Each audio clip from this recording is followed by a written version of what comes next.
মশলাটার ভিতর মশলা ঢোকার জন্য এখন চুলার আঁচটা কমিয়ে দিয়ে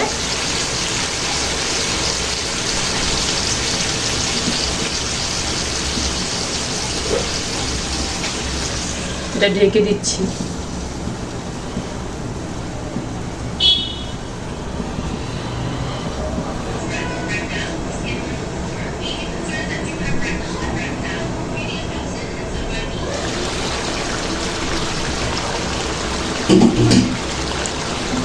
ঢাকনাটা সরিয়ে আবার একটু নেড়ে ছেড়ে দিচ্ছি।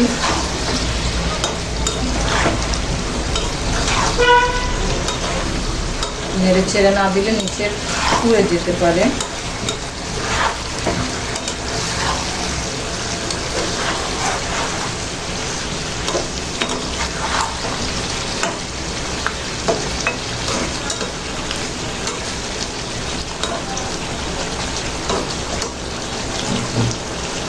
আবার ঢেকে দিচ্ছি।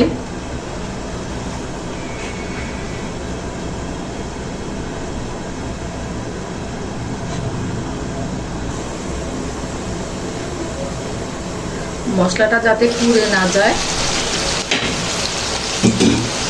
তাই এটাকে আমি একটু পর পর নেড়ে ছেড়ে দিচ্ছি।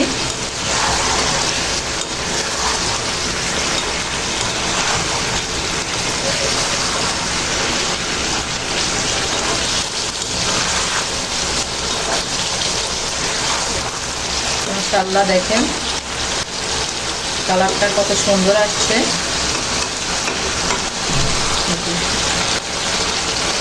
কালার ঝোলটা আস্তে আস্তে একটু ঘন হয়ে আসতেছে।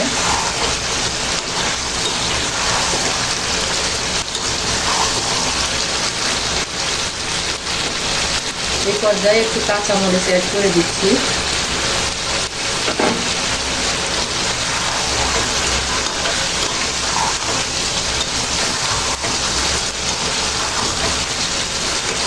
মিষ্টি কুমড়া সিদ্ধ করতে অনেক বেশি টাইম লাগে না,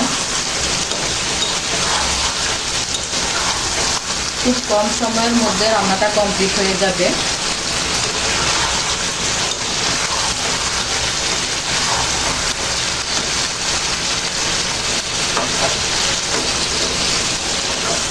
রান্না করার সময় মশলাটা যত বেশি কষাবেন, মাছ হোক মাংস হোক সবজি হোক, যত বেশি কষাবেন, বেশি করে কষিয়ে নিলে তরকারির ভিতরে মশলাটা ভালোভাবে ডুববে আর খেতেও অনেক সুস্বাদু হবে।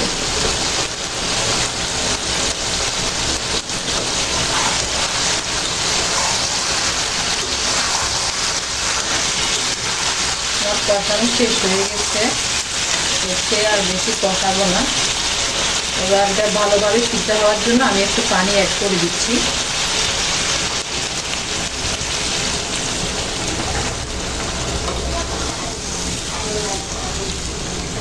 এবার চুলার আঁচটা বাড়িয়ে দিচ্ছি ভালোভাবে।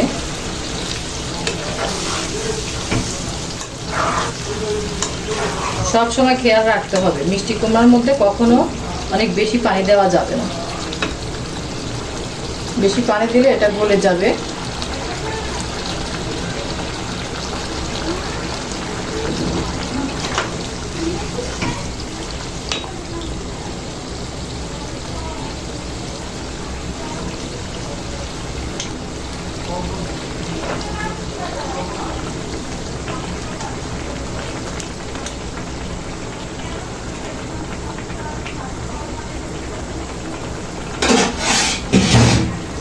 আবার ঢেকে দিচ্ছি।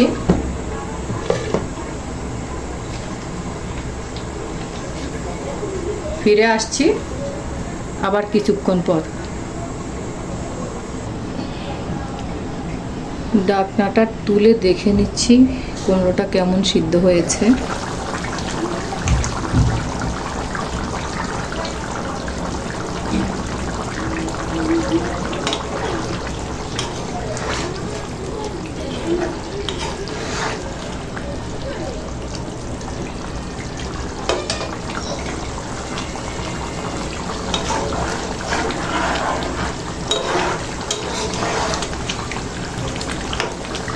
মিষ্টি কুমড়োটা অনেকটা সিদ্ধ হয়ে গেছে।